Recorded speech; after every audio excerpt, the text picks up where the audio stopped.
Attenborough's so obvious excited. excitement. Just me, or the way he talks is very soothing. Soothing, yeah. That's awesome. What a job. I know, right? I will never be the same again.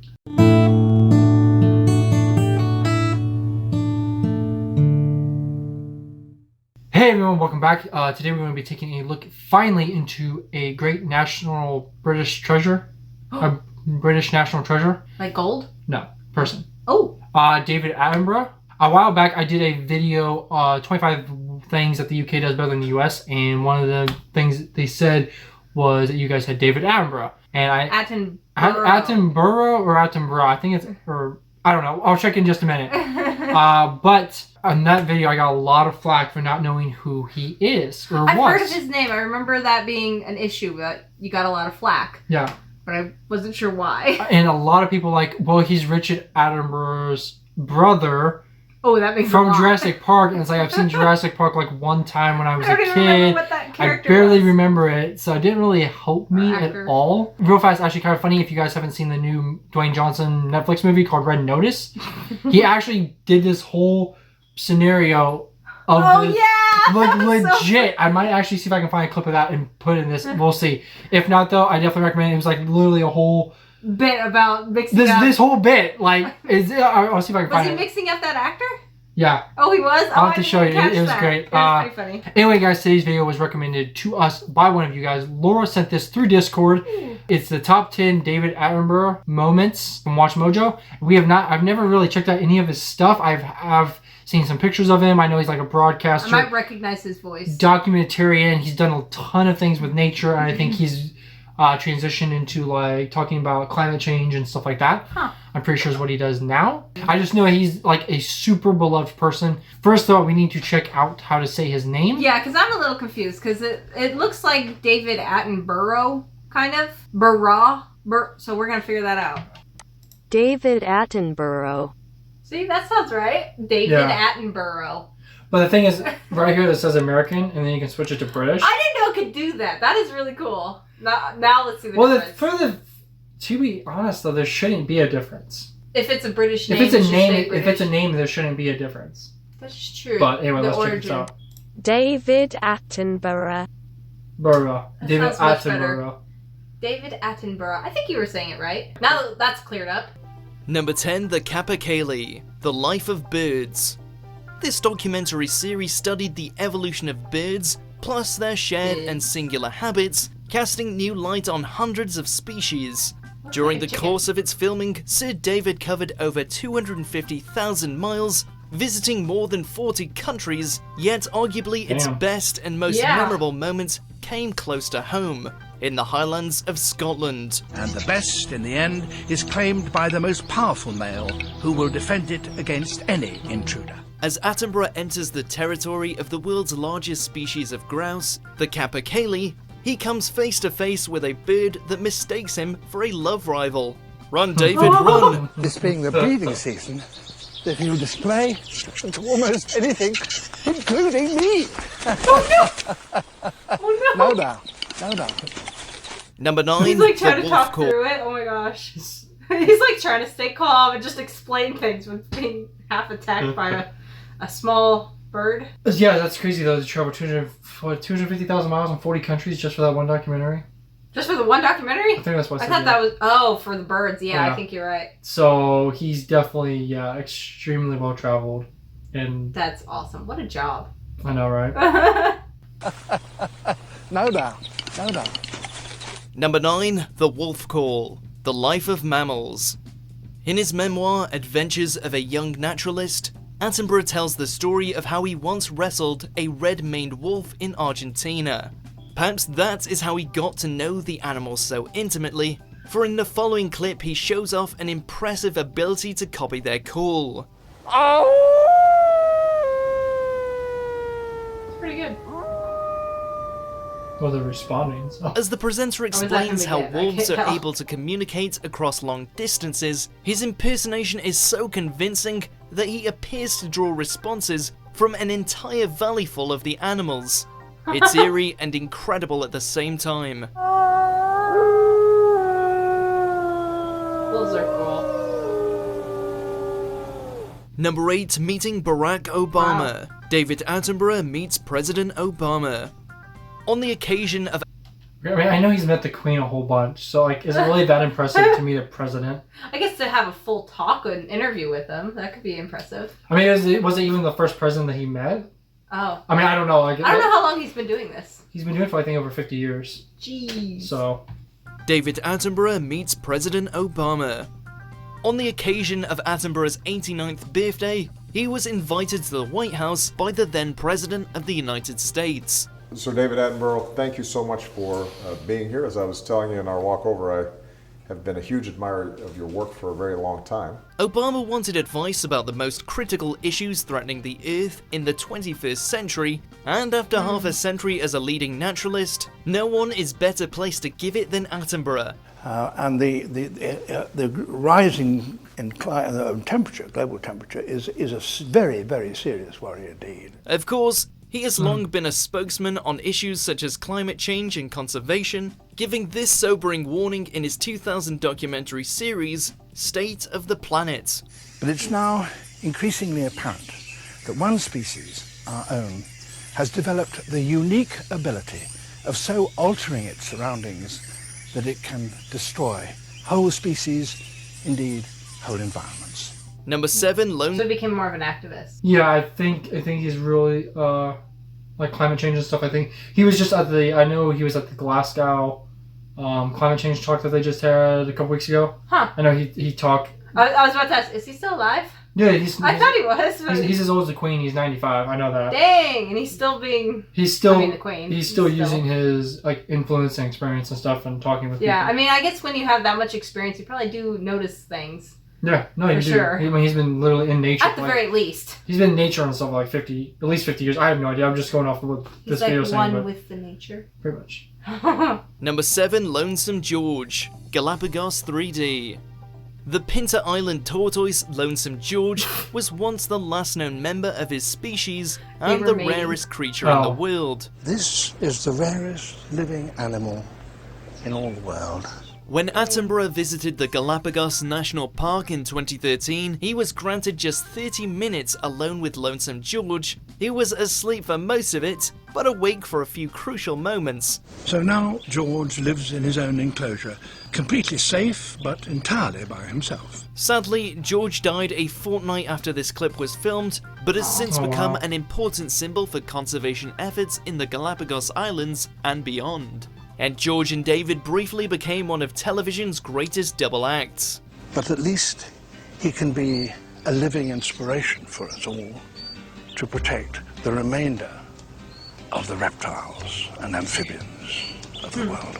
Number 6. That's really cool that he like. I know it's a turtle, but like he got to meet the turtle like right before he died. That's really cool. It's like the turtle stayed alive just to meet him. Or the way he talks is very Soothing. Yeah. It's just like I could totally picture like draws you in. ASMR type. Just him reading anything. It's kind of like that deep, raspy, quiet voice. Number 6, bird song bloopers. Attenborough's Paradise Birds. Attenborough achieved a childhood ambition when he travelled to New Guinea to film Birds of Paradise for Attenborough in Paradise in 1996. And he has continued his association with some of the world's rarest bird life ever since, including narrating these images of the creatures courting rituals, which are regarded as some of the greatest wildlife footage ever captured. The female bird looks so annoyed. Just get out my face with your giant face. Courting rituals, which are regarded as some of the greatest wildlife footage ever captured. But not everything always goes according to plan. This surely is one.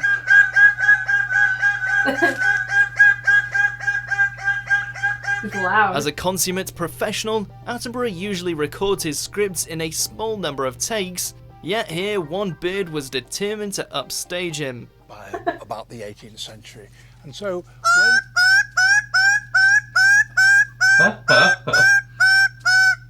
very well.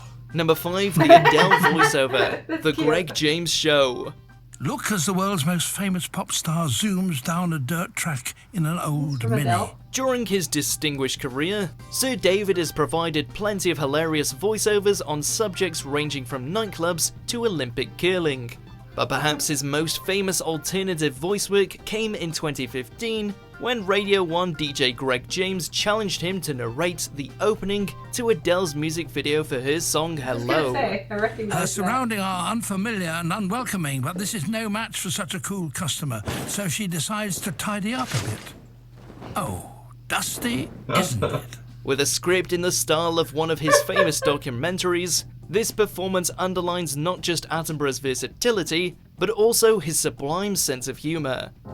The lesser-spotted Adele is about to be everywhere again. Hello, Hello. it's me.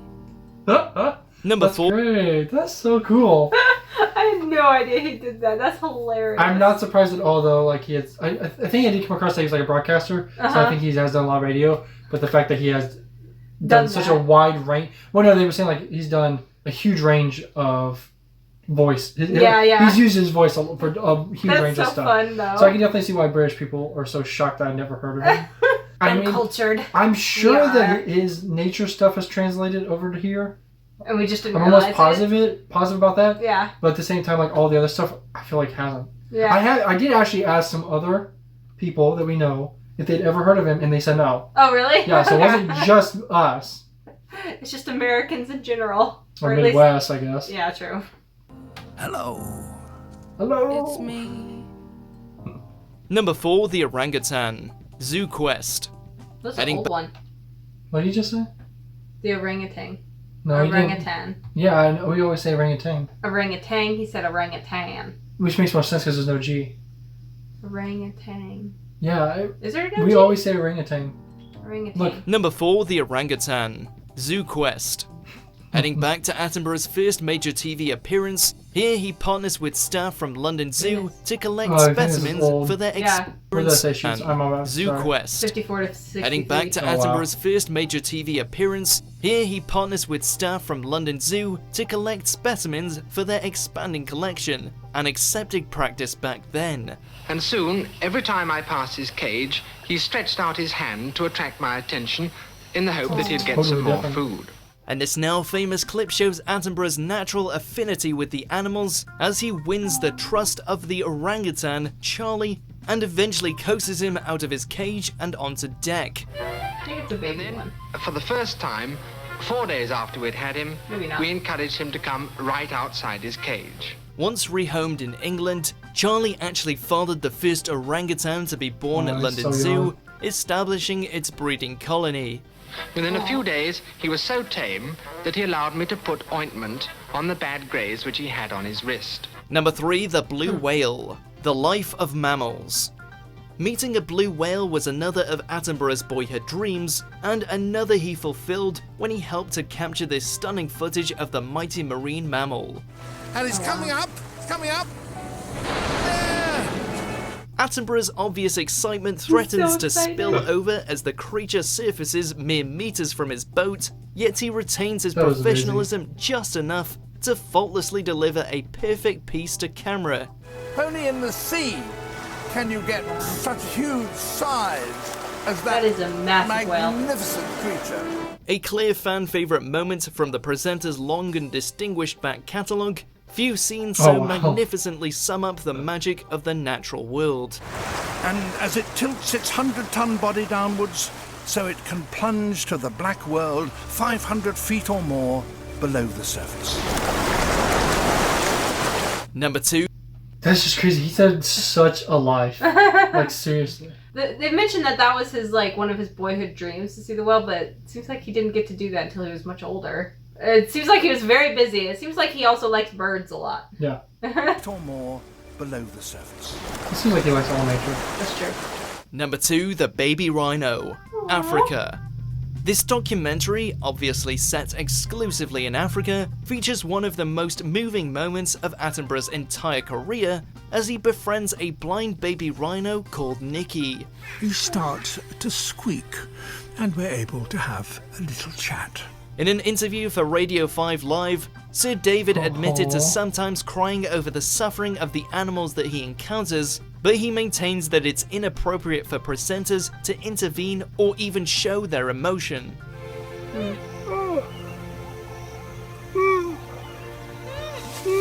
Those principles were surely pushed to their limits here. Nicky never did get his eye operation, but still thrived in the care of a Kenyan wildlife team. Number 1. Mountain Gorillas. Life on Earth. This clip has been regularly voted not just as a standout David Attenborough moment, but as one of the top TV moments in general of all time. There is more meaning and mutual understanding in exchanging a glance with a gorilla than any other animal I know. Filmed in Rwanda, it begins with a scripted section about the largest members of the ape family. But after feeling the hand of a female gorilla on his head, Attenborough's encounter with the group gets a little closer than he'd anticipated. Sometimes they even allow others to join in. And the reason why the presenter is smiling and grimacing throughout, because out of shot, 2 playful baby gorillas are carefully removing his shoes. Oh. That was sweet. It was. I can see just a little bit why he's so beloved and liked and well known, obviously. Again, this is just a small fraction, I'm sure, of his work on the channel Watch Mojo. Yeah. But yeah, now we can officially say that we have checked out David Attenborough. I will never be the same again. I think I'm missing one syllable. I think it's like Attenborough. Attenborough. Yeah, I think I just say Attenborough. I think there's an Atten.